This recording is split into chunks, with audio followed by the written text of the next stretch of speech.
Hello students, in this video I have tried to focus on one particular character from the Italian unification. He is Joseph Garibaldi. He is a very important figure, and also you can say there are two important Italian revolutionaries that we find their names in history. One was Mazzini and the other one is Garibaldi, and there is a lot of chances that in board you find a question of 3 marks having a short note on Garibaldi, or you can also have a 5 marks question wherein you can have an amalgamated question on Mazzini, the role played by Mazzini and Garibaldi together in unifying Italy. Mazzini, I have already given you few notes and also tried to explain you what was the role played by Mazzini, how he was important, and now we are going to study about Garibaldi and dealing something very deep about him. The first thing is one of the most celebrated Italian revolutionary. It's very clear. He came from a family engaged in coastal trade and was a sailor in the merchant navy. That is his background. First of all, his lifespan is from 1807 till 1882. Born in 1807 and he died in the year 1882. He was one of the most famous Italian revolutionary. He came up from a family who had coastal business. That means they were trading in coastal areas, and he was a sailor in the merchant navy. In 1833, he met Mazzini. He came in contact with Mazzini, and soon he was influenced by Mazzini, and he joined Mazzini's secret society, Young Italy, and he participated in many liberal revolutionaries act in 1830s era and in 1848. In 1830s, basically, if I focus in more depth, in 1834 there was a rebellion, a type of a rebellion or a type of a revolt uprising in Sardinia, in Piedmont area. There also he was one of the most renowned names. He was a great speaker and a very influential person. In 1848 uprising, he along with Mazzini was sent into exile. They were thrown into exile, and during the exile also he was working. He was continuously working. He was continuously inspiring the youths for the Italian unification. He even helped Victor Emmanuel II in the time period of 1850s to strengthen his power in order to fight. That I have not written, it's too deep. In 1848, he was sent into exile. In 1860, he led the war with the Bourbon kings of Spain.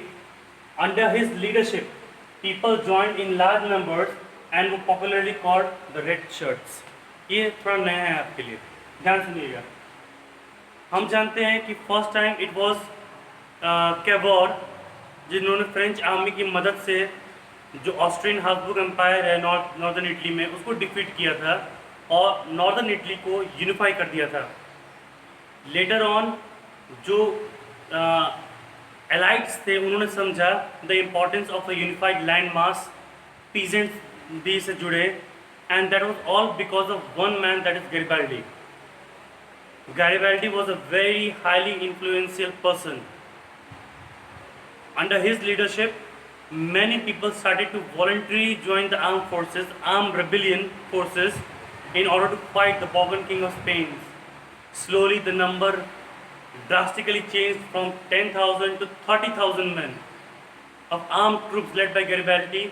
They attacked the Bourbon kings in 1860, and these armed troops under the leadership of Garibaldi was famously called the Red Shirts because of the dress.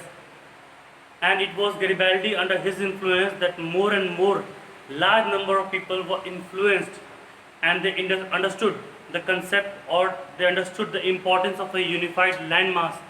They were able to identify themselves as a united nation. That was all because of Garibaldi. In this thing, I've done a bit extra just to give you a knowledge. Remember when I was trying to tell you things about Italy, I've told you that the northern part was under the Habsburg Empire, the central part was under the Pope, and the southern part was under the Bourbon kings of Spain. In the Italian unification, or in your NCERT book, you find that the northern part, Habsburg Empire, was defeated by Cavour. The southern part was defeated under the leadership of Garibaldi. But what about the central part? The central part we basically call the Papal States. Papal means something related to Pope, and I have already discussed this before. Again, I am trying to make you understand. Pope is considered to be the head of Christianity. Okay? He is a follower of Saint Paul's, who was the first disciple of Lord Jesus, and he remained at church, and the series go on and on. The Pope controls the central part and many parts nearby. That particular area is called Rome, R-O-M-E. You might have heard this name, very much familiar with Hollywood movies. Rome was one of the papal states in Italy which was under the control of the Pope. In 1861, we glorify Italy as united. But in 1861, even after 1861, 1861 के बाद भी Garibaldi and his volunteer teams were not satisfied because they knew there was a need to unify the papal states also. उनको पता था कि central states है उसको भी यूनिफाई करना बहुत ज़्यादा ज़रूरी है. इसलिए in 1861, under his leadership, the people again marched to the papal states. They fought a war, and in 1870, they successfully unified the papal states with Italy, and Rome, which was earlier into existence, is no longer. It is now a part of Italy. But till now, you'll find Vatican City. It is not under the Italian governance. Still, it is under the Pope's control. Apart from that, the rest of the Italy was unified, and you can see the main architect of Italian unification. You can say it's Garibaldi. Cavour unified the northern part. It was Garibaldi who unified the southern as well as the central. ठीक है?